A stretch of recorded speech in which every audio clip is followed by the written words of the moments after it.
बहुत साल पहले की बात है। हिमाचल के एक छोटे से गांव रानी के बाई में एक पुराना वीरान हवेली था, जिसे गांव वाले छलावा हवेली के नाम से जानते थे।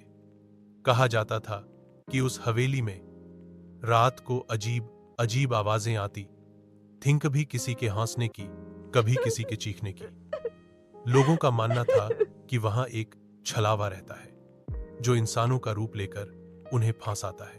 गांव के बुजुर्गों के अनुसार सालों पहले वहां एक औरत रूपवती अपने पति के साथ रहा करती थी।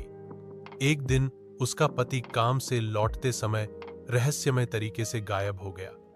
गांव वालों ने बताया कि उन्होंने रात को रूपवती को खेतों में अकेले किसी से बात करते देखा था और तभी से वह अजीब हरकतें करने लगी थी।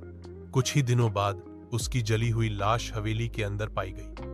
तब से लोगों ने कहना शुरू किया कि उसकी आत्मा ने छलावे का रूप ले लिया है और अब वो इंसानों को अपने जाल में फंसाकर उनकी जान लेती है। गांव का नौजवान मन्नी सादार, जो अलवार शहर से गांव आया था, इन बातों को कोरी कल्पना मानता था। उसे अंधविश्वास से नफरत थी। एक रात उसने दोस्तों से शर्त लगाई कि वो हवेली में पूरी रात अकेला गुजारेगा। गांव वालों ने बहुत मना किया, पर वह नहीं माना। अपने मोबाइल और एक टॉर्च के साथ वह हवेली में दाखिल हो गया। रात के 12 बजे हवेली के अंदर सब कुछ शांत था। मानी ने ऊपर वाले कमरे में जाकर कैमरा ऑन कर लिया और खुद की वीडियो रिकॉर्डिंग करने लगा ताकि सबको दिखा सके कि कुछ नहीं होता। अचानक हवेली में दरवाजा खुद बंद हो गया। टॉर्च की रोशनी बार बार बंद हो रही थी। मानी ने समझा कि बैटरी खत्म हो रही है, लेकिन तभी उसने एक औरत की धीमी हंसी सुनी।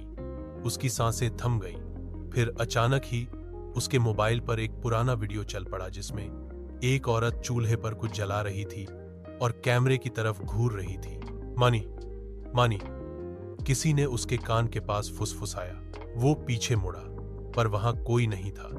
तभी दरवाजे पर किसी ने जोर से दस्तक दी। ठीक 3 बजे उसने खिड़की से देखा, बाहर वही रूपवती खड़ी थी, पर उसकी आंखें काली, होंठ फटे हुए और शरीर से धुआं निकल रहा था।